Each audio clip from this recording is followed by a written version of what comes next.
Hello, my name is Dr. Michael Chapman, and today we're going to talk about the towel exercise. I have most of my patients, really all my patients, do this particular exercise because what it does is increases their chances of holding that adjustment they just received.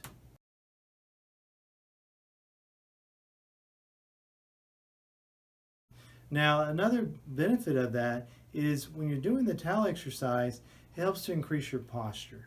It also helps with anything that may be of dull achiness, if you will. So at this point, Terry's going to show you how to roll up those towels.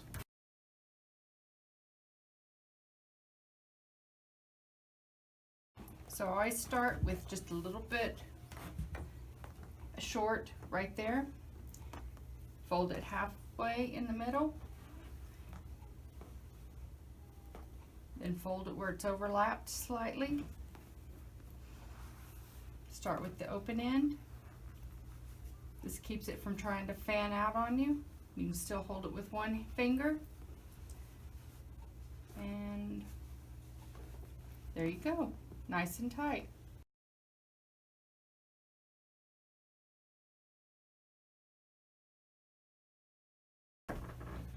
So one under your neck and one underneath the small of your back. And just lay there for about 20 minutes. We should all take a moment to rest each day anyway, or to meditate. So now you get two for the price of one.